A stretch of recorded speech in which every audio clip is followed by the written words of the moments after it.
teman-teman semua, perkenalkan nama saya Marike Martarihi, mahasiswa Universitas Kristen Wirawacana Sumba dari program studi Ekonomi Pembangunan dengan NIM 1222001. Pada video kali ini, saya akan berbagi sedikit pengetahuan saya mengenai ekonomi kelembagaan, di mana video ini saya buat untuk memenuhi salah satu kriteria penilaian evaluasi tengah semester mata kuliah ekonomi kelembagaan.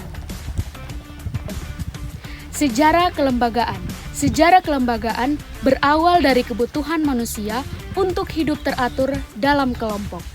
Kelembagaan awalnya terbentuk dari adat, norma sosial, dan kebiasaan sosial yang mengatur perilaku manusia. Seiring perkembangan zaman, kelembagaan berubah dan berkembang menjadi sistem formal seperti pemerintahan, pendidikan, politik, dan ekonomi yang berfungsi untuk mendukung pembangunan sosial dan menjaga ketertiban. Perbedaan antara ekonomi kelembagaan dan ekonomi arus utama. Dalam ekonomi kelembagaan, lembaga berperan penting untuk mengatur perilaku manusia dan juga menciptakan aturan main dan mempengaruhi hasil ekonomi. Fokusnya adalah pada norma, hubungan sosial, dan juga struktur sosial untuk mempengaruhi interaksi ekonomi. Sedangkan ekonomi arus utama lebih berfokus pada individu yang rasional, pasar yang efisien, dan keseimbangan antara permintaan dan penawaran. Adapun perbedaan antara ekonomi arus utama dan juga ekonomi kelembagaan tidak hanya terletak pada perspektif dan definisinya, tetapi juga pada tindakan ekonomi, hubungan hambatan ekonomi, dan juga hubungan ekonomi dengan masyarakat. Mazhab ekonomi kelembagaan lama.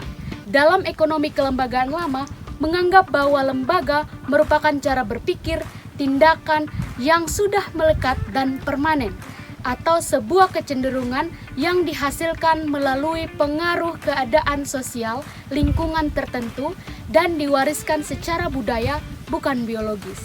Dalam mazhab ini menganggap bahwa kebiasaan memiliki peran penting dalam pembentukan lembaga untuk memengaruhi keberlanjutan lembaga dan juga interaksi sosial.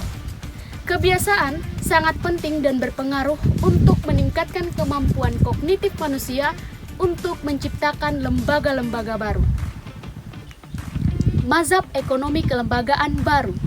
Dalam ekonomi kelembagaan baru, menganggap bahwa lembaga adalah ilmu ekonomi kelembagaan yang berusaha memperluas ilmu ekonomi dan menentukan pokok bahasan pada aspek sosial, legal, hukum, dan aturan yang mendasari kegiatan ekonomi.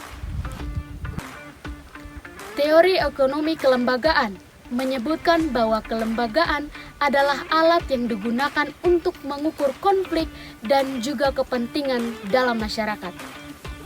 Sekian materi yang dapat saya bagikan, semoga bermanfaat untuk teman-teman semua. Sampai jumpa!